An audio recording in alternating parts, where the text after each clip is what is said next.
Hey friends, it's that time again. Kenny Jahng here with the AI Next video series. I'm sitting down with James Poulter from the UK across the pond today. Welcome, JP. How you doing? I'm doing okay, Kenny. Nice to see you digitally, if not in person.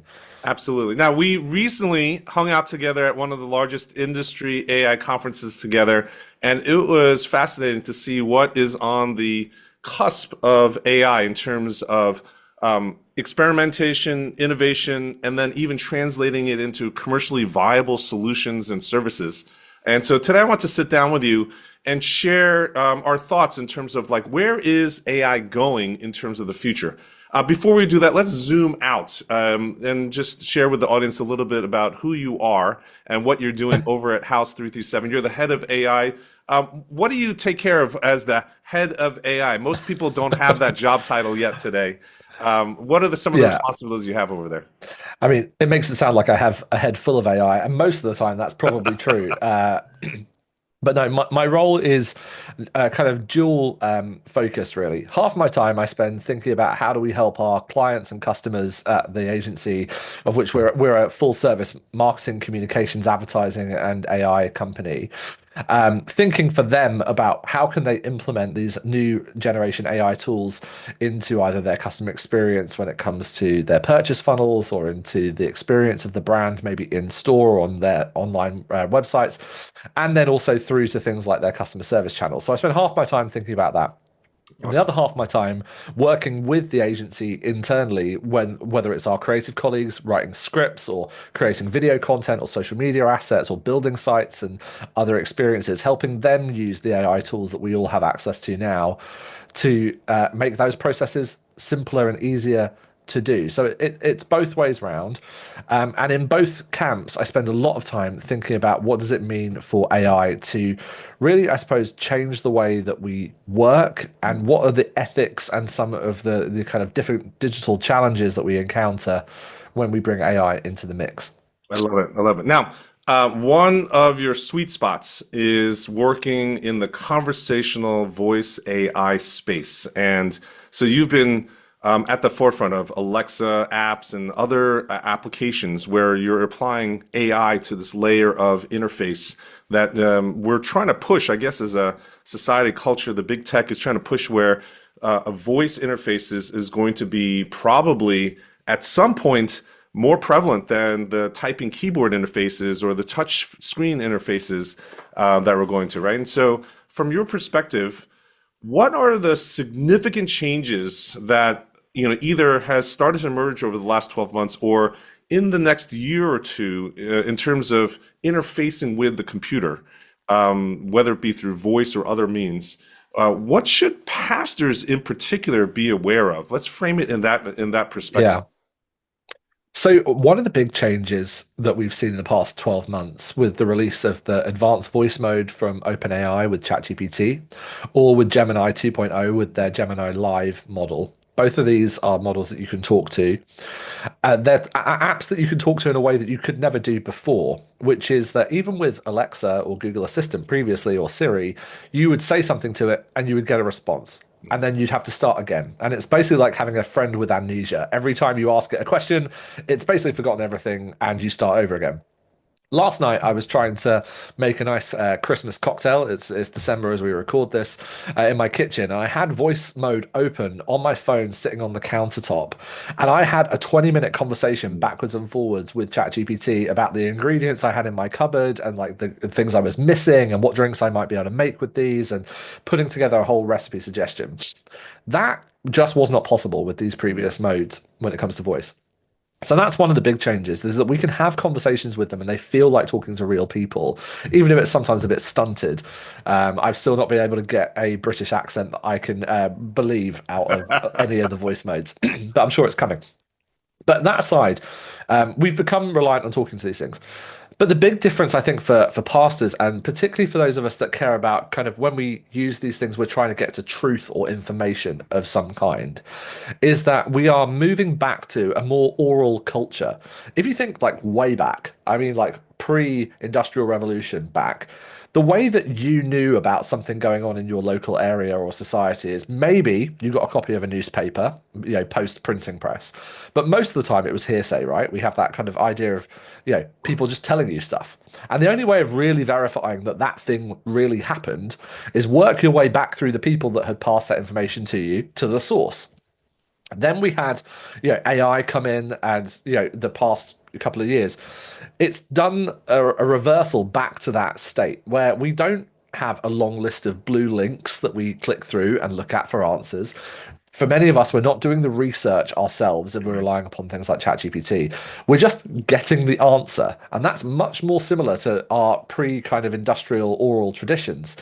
And the challenge with that is that you get one version of an answer when you ask a question. I get a different version of an answer when I ask a question. And people might say, well, what's the problem with that? How varied can it be? But of course, all of these models that we talk to, I like to think they kind of have like a golden retriever kind of energy about them. They really they really want to please you. They want to be like your kind of best buddy, best friend. Yes. And because they're retaining information about you as you go, they're trying to give you an answer that's most tailored to your sensibilities. And so let's paint a scenario. You're driving past the Washington, Capitol building in the next couple of years, and you talk to an AI on your glasses. If you've got some of those Meta frames, which you know I'm a big fan of, you might say to Meta, "Hey, what happened here at this building?" And it might say, "Well, this is where the Declaration of Independence was signed, and this is where Martin Luther King stood and delivered his 'I Have a Dream' speech." Or it could say, "This is where a bunch of people tried to storm the Capitol building." Mm. Or it might say, "This is where a bunch of people fought for freedom because they tried to storm the Capitol building." And depending on your political sensibilities, you may or may not agree with those three different statements. Some of them are factually true, right? The Declaration of Independence was signed, or Martin Luther King stood here and delivered a speech. But the context of what happened in those places is entirely determined on who you are asking the question.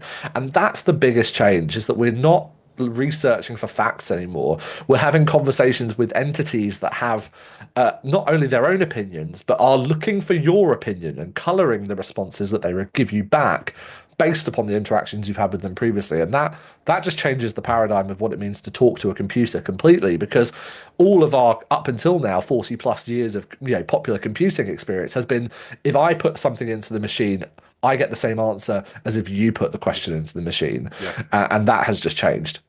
Now, we had a conversation like this after one of the conference sessions I was speaking at, and the other conversation partner that was part of the circle said, "How is that different than the human staff or pastors that some person will have relations?" So if a congregant has relationships with multiple pastors, it's basically simulating what's happening in real life. Just your scenarios of the choose your own adventure, of the different responses someone might have, driving in the car with a friend through the Washington Capitol area, you'll get multiple different answers based on who you put in that other conversation seat.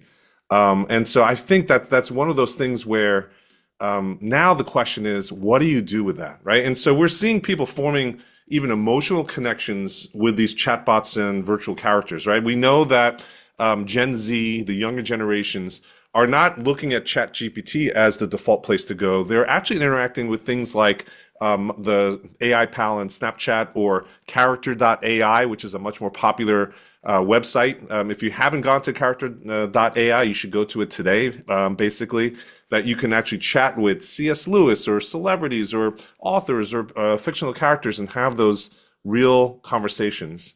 Yeah. James, what implications do you see? Like, what are you seeing in terms of this next generation of how they are acting in terms of seeing the other, Yeah. forming that relationship? They will be forming relationships with the AI. I don't know what we call avatars, right? Yeah. How is that different than a human relationship? And what should church leaders understand about that? Because that is inevitable, correct? Well, it's inevitable to an extent. It depends on how far we let these things go. from a legislation perspective and also personally, whether or not we choose to interact with them. But to a certain extent, these things are coming into various parts of society that are unavoidable. Right now, you have to go to somewhere like character.ai to interact with these characters. Soon, these things are going to be being advertised to you inside of WhatsApp or Instagram or LinkedIn as different characters that you can go and talk to because they're going to help you as a business coach or they want to be your mental health advisor or they want to be your teacher, perhaps. So we're not far away from those things kind of coming into more of our daily experience. But how is these relationships different? Think about it like this. Kenny, you give the example of a pastor, right, that holds a certain view. The pastor is a human person, and that view has been based upon a set of ethical principles that they hold and a set of beliefs that they've matured into over time and hopefully researched, maybe gone to seminary, gone to theological college of some description. They've formed those opinions. The AIs, they have been trained on data that looks like that same training that the pastor has been through. But the crucial thing is they don't actually hold ideological perspectives. Right. What they hold is the ability to predict the word in the sentence based upon what you've asked it to do. And that changes things entirely because you get this kind of idea of the snake eating the tail, right? Is that the more you talk to it, the more it wants to please you, the more it knows who you are. It's going to just resurface either information that agrees with you or actively disagrees with you if that's what you've told it to do. That's not what a person does because you and I might have a conversation and we can disagree and just because we disagree, maybe your opinions might move over time because you're assimilating that information, you're taking it on board. In the same way that we see, people who come to faith go through conversion experiences, partly because the Holy Spirit, is obviously working in their lives, but also because they have become to have an understanding of who God is over time. But you can have that same conversation with an AI for as long as you want. And that AI is never going to come to having an understanding of who God is. It has the language model programming for sure, but it could never have that conversion experience in the same way that a person could do because it doesn't have a heart or a mind to be changed. But And what that's the but difference. but what about the fact that first of all, most of the AI development that I understand is actually happening here in North America, in the United States, right? The big tech companies are the ones that are innovating, and this is just one of those things which is very interesting from my perspective that we have seen a lot of industries, a lot of leadership, basically be removed from the U.S. But in this space, in terms of big tech and AI, it is now basically concentrated back in the US. However, it is in the hands of big tech and corporations and not the government, where the US government used to be the investor in innovation that actually helps broad societies, where you would have, conceptual control of that from a public good standpoint. How does that change things when big tech actually will be the controlling factor of those decisions of how those algorithms learn and please you or get to become synchronous with your own personality and what you Yeah. want out of it? What are the implications there that pastors need to think about? Because I think this is just one of those things where is the answer then just go back and figure out how to build a Christian bubble? Do we retreat to something that's just walled gardens that we just live in No. and that's it? No, I don't think we retreat, but it's helpful to kind of look at what are we comparing this paradigm to what's come before. So, if you were to go back to the kind of pre-internet era, or certainly the pre-social media era, how were people kind of getting their core opinions shaped? What was the information that came to them? The pastor in the pulpit was a massive part of that, shaping for many people who, if you're a Christian person or you're a believer of some description. The news media was the other big thing that was shaping you, right? But that news media was from a handful of the same, publications that we all had access to. And that, if you said, oh, I saw this in the Washington Post or I read this in the New York Times, I or you could go and read the same article in the Washington Post or the New York Times and we would get the same information. This is the biggest difference is that you can ask those same questions and say, oh, well, I got it from ChatGPT or I got it from Gemini. And if you were to, the pastor wants to compare the answer he gets when he goes to ask ChatGPT or Gemini, he's not going to get the same answer. It'll be almost impossible to get the exact same answer from either of those models because The model is aware of who you are. Right. We can debate what awareness really means, but it has some knowledge of who you are, and that it will tailor its answers. But also, because it is based upon weights and probabilities, it won't regenerate the same thing every single time because it's not an algorithm. There are algorithms at play, but a language model is not an algorithm. It doesn't work like an algorithm. E equals Mhm. mc squared, a plus b equals c. It doesn't work that way. And so this is the big change.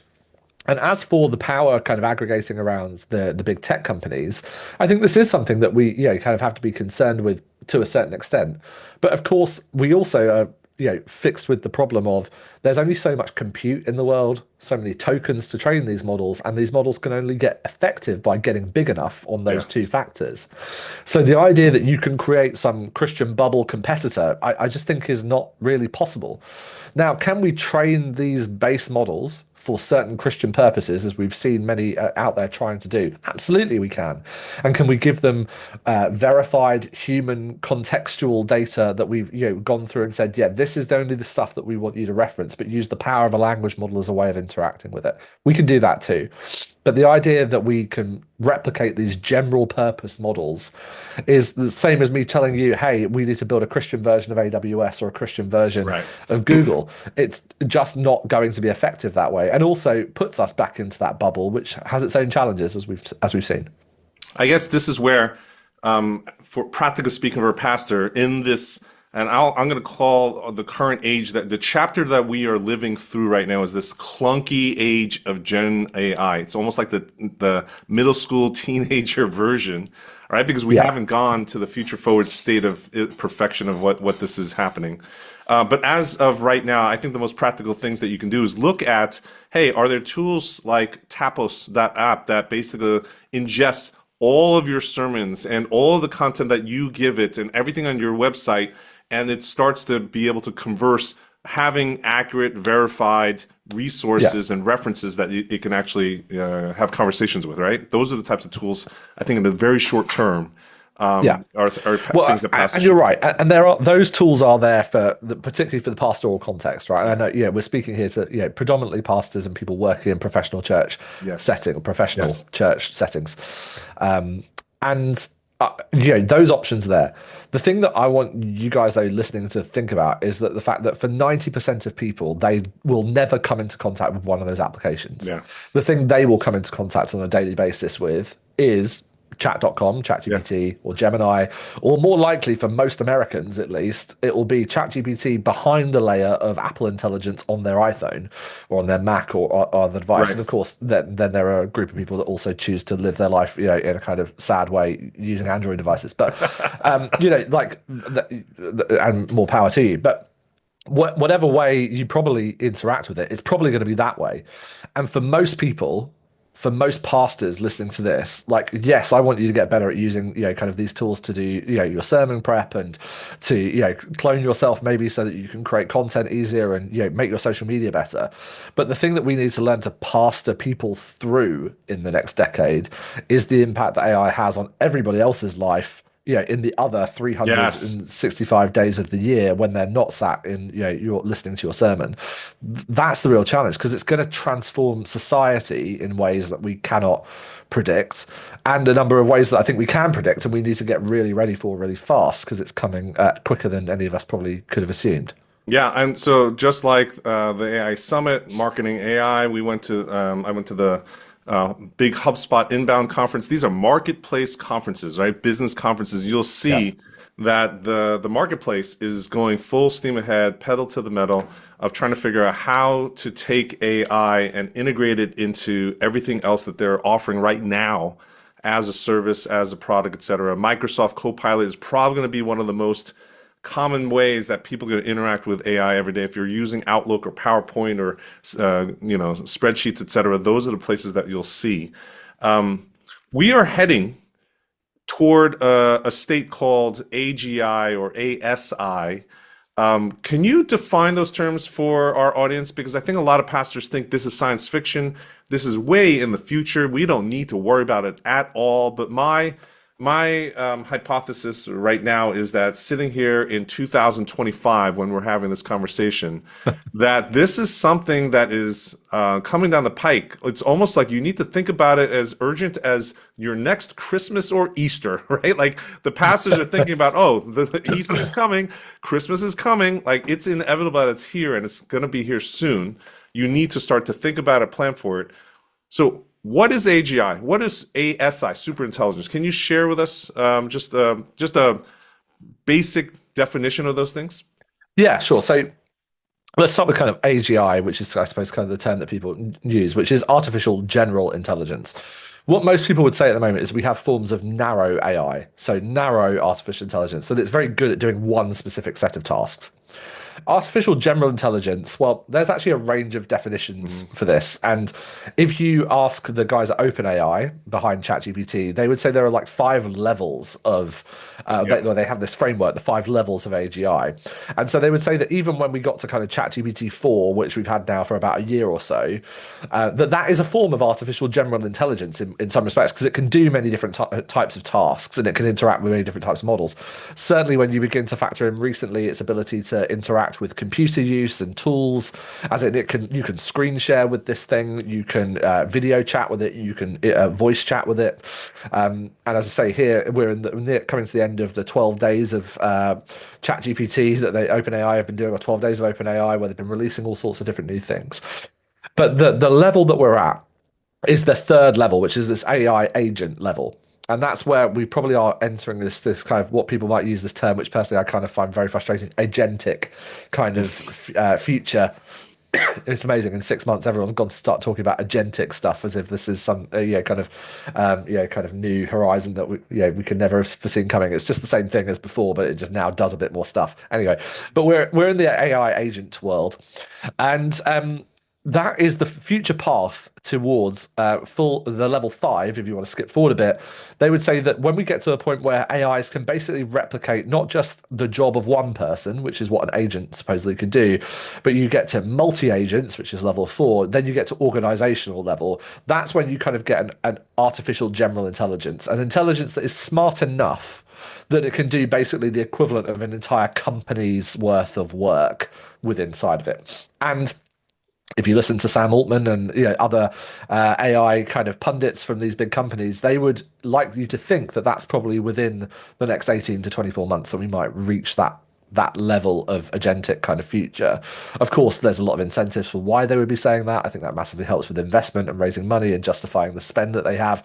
So we can take these things with a certain degree of skepticism, but there's no reason why necessarily to believe that they aren't being accurate about that. But I When we mean, come to we more, are so yeah, that point where the machine is as intelligent as humans generally, that it's not just like one type of thing, that it can do all the jobs. It knows all the information that's on the internet in every book, every best practice, right? Every yeah. industry.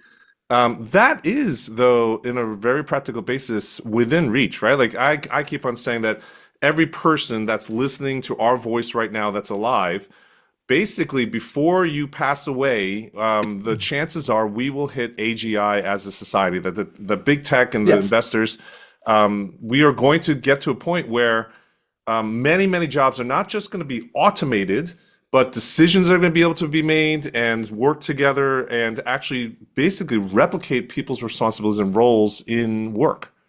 Yes, I think that's realistic to hypothesize. The real question is, or the difficulty maybe, is that we often hear these terms AGI, or as you mentioned, artificial superintelligence, which would be defined as an AI that has powers greater than a Yeah. human in terms of intelligence and cognition.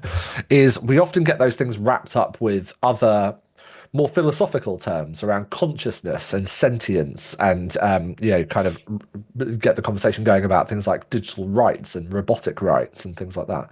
And what we mean by all of this conversation around intelligence specifically is it's very much a computational intelligence, Yeah. the ability to quote unquote know things, which arguably is basically just storage, having retained that information, and the ability to process that information in some way and apply a certain degree of reasoning to it, which we are beginning to see these models can do a certain degree of reasoning.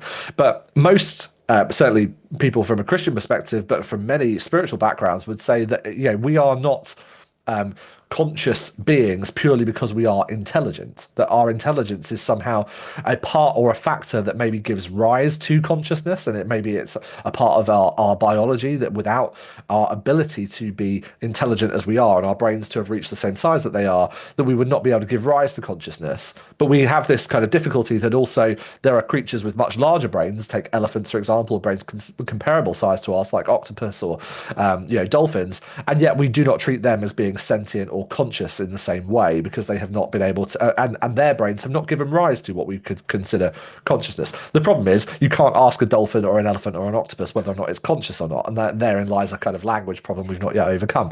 But we often treat dogs and cats like they are sentient intelligences, and we've given them in certain countries around the world, including here in the UK, certain rights that we would bestow on many humans as well.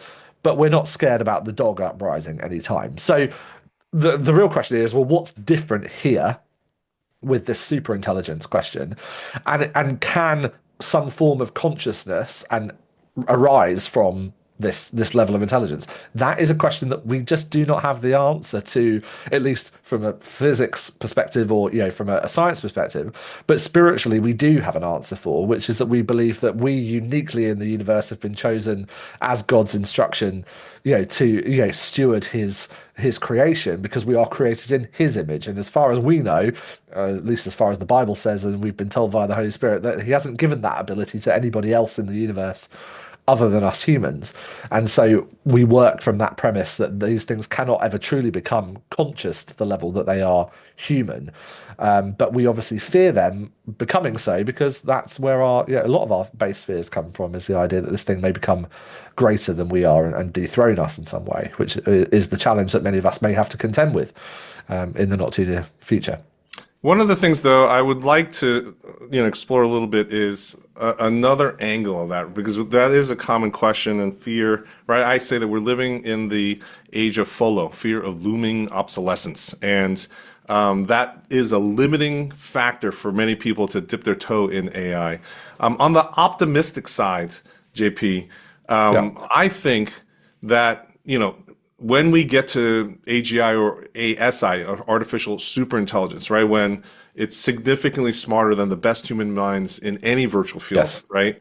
And that it's, again, the best read thing out there. It knows everything out there, of all the best practices, all the frameworks, even psychology, etc.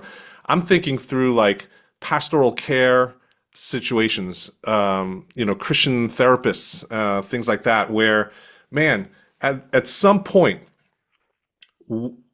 aren't these machines, and I don't know what you're going to call them, these tools, these resources, these AIs, can't they potentially solve problems that the limited human pastor, the pastoral care counselor, doesn't have access to, basically because of either lack of education, lack of experience, lack of access to frameworks that they don't have in their tool set, or even just like these machines are going to solve tons of things like cancer research and all these things that we can't, because it's actually right, the sweet spot of these things is taking unorganized data and finding pattern recognition and order out of it. Yes.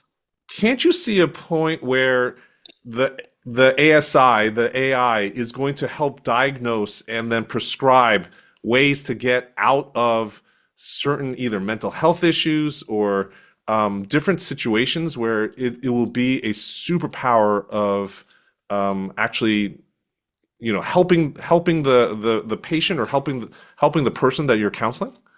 Absolutely, of course it will. And again, some of these systems that are developing The ability for them to collect the data that is required to do that diagnostic work, whether emotionally, mentally, relationally, and of course physically. And we've seen examples, going back now some years with things like AlphaFold that has, kind of mapped proteins in time that would have taken otherwise hundreds of thousands of years of computation has now been done in, a matter of months. Of course, these things are amazing, and many would argue, if you were spiritual about it, miraculous things that could not have been done before. And the real question is, how do we come to use these things and come alongside them in the scenarios where we believe that the human relationship, the dynamic between one human and another, is sacred in some way or important in some way? We've just had a quite controversial bill going through Parliament here in the UK with the Assisted Dying Act, which is looking to allow, under certain circumstances, people to commit assisted suicide. And without going into the kind of the nuances of that bill, one of the things that does kind of raise the question of is that in the future, if we had such an AI that could make recommendations on whether or not someone should be put forward and eligible for assisted dying, suicide, or for certain medical procedures and things like that, you would want to know what the different weights and measures that that system was using to make that decision. In certain cases, you have here in the UK, we have a public healthcare system. Everyone that goes through the NHS is being paid for by the taxpayer in some way. Well, does the AI make the decision to keep you alive because the burden of proof is that you should stay alive because you're a human soul and that you should have the right to live? Or does it say, well, you're a burden on the state, and so therefore, you probably don't have that many years to live, and it's not going to be very nice for you. Better off taking these drugs and not, kind of being, kind of a big pull on resources nationally. That's the type of conversation that we're going to have to have. That's the type of thing that we're going to have to debate.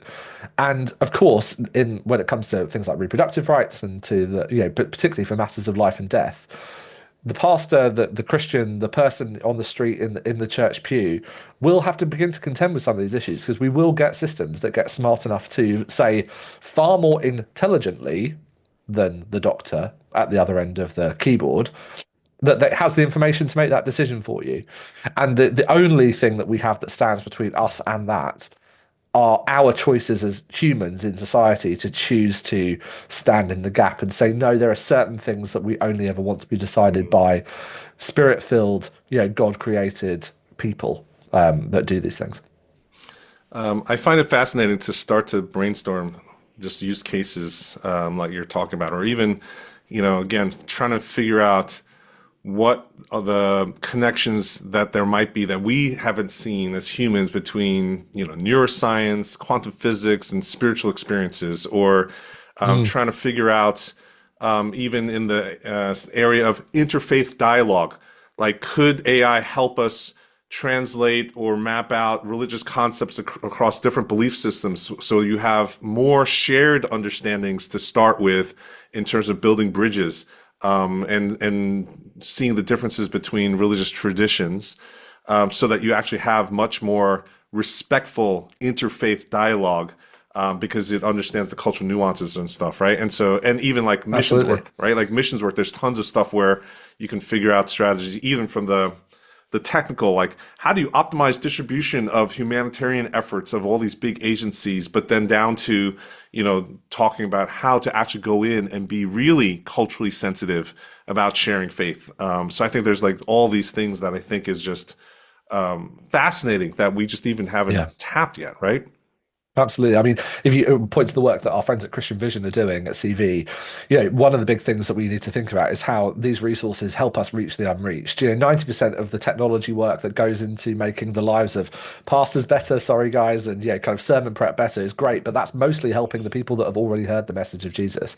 What's the work that we're going to do to use these tools to reach people that have never heard the gospel in their setting, in their mother tongue, in their language, and certainly in a safe way in their cultural context? I think Yeah. there's huge opportunity for that. So, this, as much as we should be very conscious of this stuff and careful with it, it shouldn't be something that we're afraid of. We should be a little bit afraid of the consequences of it, for sure. But the technology itself isn't the thing that we should be afraid of. We should be afraid of each other not using it well. That's the thing that I'm more kind of worried about every day as I spend, time thinking about this stuff, particularly when it comes to the church, because we have such a huge opportunity to say something that no other part of society will, which is that we as humans have a unique and special place in the universe to be the arbiters of God's work. And we shouldn't give that up to an AI to do it, but we should absolutely use AIs to help us be as good at it as possible. Yeah. And if we can find ways of doing that, then I think that we stand ourselves in a good place. And yet, ironically, I think I'm hoping that there will be work done by Christians to use AI for a better understanding of the universe and understanding of creation, right? Like that, the AI probably, I'm pretty certain that AI is going to be able to help find much better frameworks of understanding the relationship between divine creation and then all of science, where that has typically been the dividing wall where people will not cross, and using that as an excuse to see everything that says, look, there is no purpose, there's no intelligent design, and so there might be new patterns across everything that the AI can consider that says, look, this is a way that you need to consider and breakthroughs of understanding the models that integrate both understanding of time, of causality, of eternity, of purpose, and yet those are the places where AI, whether or not we understand what's going on, might be able to help us unlock understanding of the meaning of life. And I think that for a Christian perspective is just fascinating to see, can we fast forward to that era, that chapter in the book? As we close out this conversation, JP, what would you say to a pastor? We talked about some really heady stuff, things that probably don't relate to someone, on their schedule today. It's not something that they have to take care of before Tuesday at noon, right? or even next month, etc. What would you say to that pastor in terms of how do they actually consider all of this and yet at the same time figure out how to get traction on it, because all of these issues will translate into things in the immediate term for everybody? Yeah. So I say, as with all good sermons, there are three things. The first is, if you don't already know how AI is being used within your team, in particular leadership team, then start that conversation. And just because you say, oh, well, we haven't bought any tools or we haven't bought any licenses, doesn't mean it's not happening. Most people are doing it off the side of the desk on their own devices. And as I say, if they're using a recent iPhone or they're using a new Pixel device or whatever app that they're on, it probably has some form of AI coming to it already or coming very soon. So just begin the conversation with your team about how are we using this stuff? What do we feel comfortable about using it with? And where are our gaps? And how can we start doing more of this? Because we definitely do want people doing more of it. We see huge opportunities, as I think I've said before, to take the administration out of ministry. And I think that there's so much opportunity there. So have that conversation. The second conversation to be having is one with your congregation, which is that are people aware of the impact that AI is going to have on different aspects of their society? And if you want to do it, break it down by the ministries that you run. What about your teaching ministry?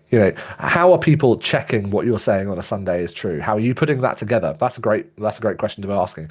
But what about our young people? How are we preparing our youth workers and student workers and kids workers to contend with the fact that in the next decade those kids are going to have relationships with artificial intelligence, that they're going to be talking to them, they're going to be friends with them, some of them are going to fall in love with them and break up with them, and that's going to be a real thing that happens. It's already happening. Have you got your congregation talking about this topic already? I think that second thing is super important. And thirdly is to talk with your peers. That's the third conversation is, are you out there talking with other church leaders and forming agreements with other churches and other organizations about how they are using AI in society? Because the real opportunity here is for all of us as the church with a capital C around the world to come together and say, no, we believe that there are certain things that we believe are self-evident because the Bible says so about who we are as people, and that when these debates rage, as they will do in the coming decades around AI rights and around the ethics of using AI in certain societal use cases, that we're going to be on the same side of that argument, because we need to stand together to make sure that those rights are upheld. So talk about it in your leadership teams, talk about it with your congregation, talk about it with your peers. Thank you so much for spending time with us here today, JP. If someone wanted to follow up and follow some of the work that you're doing and see where you're speaking these days, Yeah. What are the best ways for someone to get in contact with you or learn more about your work? Yeah, just had to at James Poulter across all social media networks, and in particular, most of my content comes through LinkedIn. So if you're in a professional setting or not, because LinkedIn seems to have gone all over the place recently, you can come and join me there or follow the other stuff on TikTok and Instagram as well. That's if TikTok is still available in the United States when people are watching this. We'll see. But yeah, follow me everywhere, and yeah, happy to be in touch if anyone's got further questions. Awesome. Well, thank you everybody for listening into our conversation. Hopefully, it has added some value to your work and vocation and how you're thinking about the future. I'd love to get your feedback, your suggestions. What's the one thing that resonated from today's conversation? Drop me a line at kenny@churchtechtoday.com. Would love to hear what you want to learn about next as we continue this video series interviewing practitioners and specialists like JP that we have the ability to convene. And don't forget to be able to join our Facebook group where we have thousands of church leaders and pastors conversing and contributing and trading notes with each other together every single day. That's the Facebook group is called AI for Church Leaders and Pastors. And I'll see you here in the next video.